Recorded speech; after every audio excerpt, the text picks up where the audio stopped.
Winter season তো চলে এসেছে। আপনারা কি এখনো শীতের কোনো আভাস পান নাই? তাহলে আজকের এই ভিডিওটা থাকছে শুধুমাত্র আপনাদের জন্য। হ্যালো গাইস, আসসালামু আলাইকুম। হোপস সবাই ভালো আছেন। আলহামদুলিল্লাহ আপনাদের দয়ায় আমরাও ভালো আছি। সো শীত যেহেতু চলে এসেছে আর এখনো পর্যন্ত আমরা শীতের কোনো ছোঁয়াই পাই নাই। অনেক দিন ধরে ঢাকার বাহিরে যাওয়া হচ্ছে না, আর ঢাকার ভিতরে অবভিয়াসলি তেমন কোনো শীত নাই। সো ভাবলাম চলো আজকে রাতেই যাব 300 ফিটে। সো 300 ফিটে যাওয়ার মূল উদ্দেশ্য হচ্ছে দিয়ে হাঁসের মাংস খাওয়া, সাথে রুমালি রুটি খাওয়া।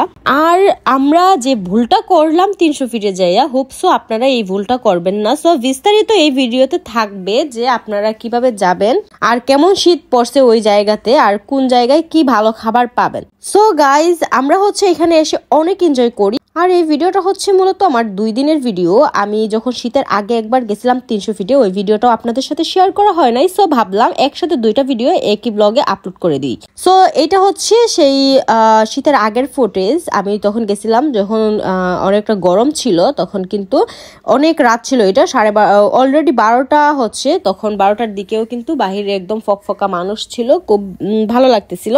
সো এটা তখনের ভিডিও। আর শীতের সময় আমি যে ভুলটা করি, আমরা যারা গেছিলাম সবাই কিন্তু একটা বলি করছি, যেটা আমরা আসলে ভাবিও না এই দিকটাতে এত পরিমাণের ঠান্ডা পড়বে। আমরা গাইজ একটা শীতের কাপড় নিয়ে যাই নাই, তাও আবার আমরা গেছি বাইক দিয়ে। আমরা সবাই কাঁপতে কাঁপতে ওইখানে যাই, এত পরিমাণ ঠান্ডা লাগছে। লিটারালি আমি পেছনে বসে একদম শীতল হয়ে গেছিলাম। সো আপনারা এই ভুলটা করবেন না, বিকজ অনেক ঠান্ডা পড়ছে। ওই সাইডে গেলে অবশ্যই মাথায় রাখতে হবে যে শীতের কাপড় নিয়ে যেতে হবে। সো এর আগে যখন গরমের সময় আমরা আসি, এই হোটেলটাতে আমরা ভাত খাইছিলাম হাঁসের মাংস দিয়ে। আর আজকে আমরা ভাত খাবো না, আমরা চাপটি খাবো, রুমালি রুটি খাবো আর হাঁসের মাংস খাবো। সো প্রথমে এসে একটা চা খেয়ে নেই, ভাবলাম শরীরটাকে একটু গরম করে নিই আগে। তবে এইখানের যে চা, আমরা এখান থেকে আপনার ভুল করে মালাই চা অর্ডার করছিলাম। মালাই চার টেস্টটা এত জঘন্য ছিল, কিন্তু 50 টাকা পার কাপ ছিল। এই ভুলটা আপনারা করবেন না। 50 টাকা দিয়ে এই মালাই চাটা খাওয়া একদম নিতান্তই বোকামি ছাড়া আর কিচ্ছুই না। যদি টেস্ট হইতো তাও ঠিক ছিল, যে না ঠিক আছে টাকাটা ব্যাপার না, চাটা অনেক টেস্টি, বাট ওইরকম না। পানসা একটা চা ছিল, কিন্তু টেস্টও ছিল না। সো আমরা এখানে চাটা খাওয়ার পরে এখন ঘুরে নিলাম। ঘুরে নেওয়ার পরে আমরা শুরু করলাম এখানে এসে ভালো জায়গা খোঁজা। আর অবভিয়াসলি বাঙালি যেখানে ভিড়ভাট্টা দেখে ভাবে যে এইখানেই খাবার ভালো হবে।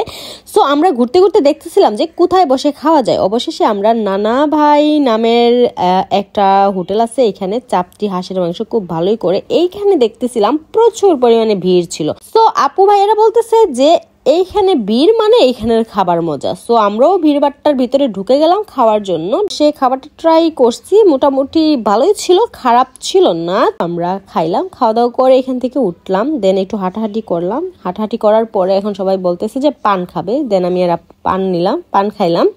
তারপরে আমরা নাগরদোলায় ওঠার ইচ্ছে হয়েছিল, অনেকক্ষণ নাগরদোলায় উঠছি, অনেকগুলো রাইডে উঠছি। ধরেন একটা হাতের চরকি ছিল, ওইটাতে উঠছি, ওই যে কাঠের চরকিটাতে। তারপরে নৌকাতে উঠছি। তারপরে এই যে তরমুজের একটা রাইড আছে, এইটাতেও ঘুরলাম অনেকক্ষণ, ভালোই লাগছে ঘুরতে। এই যে দেখেন বিনোদনের অন্যতম জগৎ, উনি এখানে দাঁড়িয়ে পাগলা উড়াদুরা ডান্স করতেছে, একদম সালমান খান ফেল। বাহ বাহ, নাইস। আমরা এখানে দাঁড়িয়ে অনেকক্ষণ দেখলাম, বিনোদন নিলাম। এখানে আসলে মনে হবে যে মানুষের জমজমার ছোটখাটো একটা মেলাই বসেছে।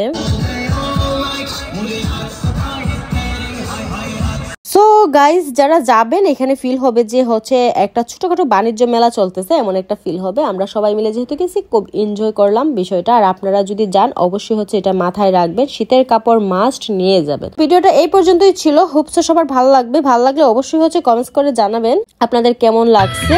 আর অবশ্যই লাইক কমেন্ট করবেন, পাশে থাকবেন। যারা নতুন দেখতেছেন তারা অবশ্যই শেয়ার দিতে ভুলবেন না guys. So tata, take care and আল্লাহ হাফেজ। অপেক্ষা করবেন পরবর্তী নতুন ভিডিওর জন্য।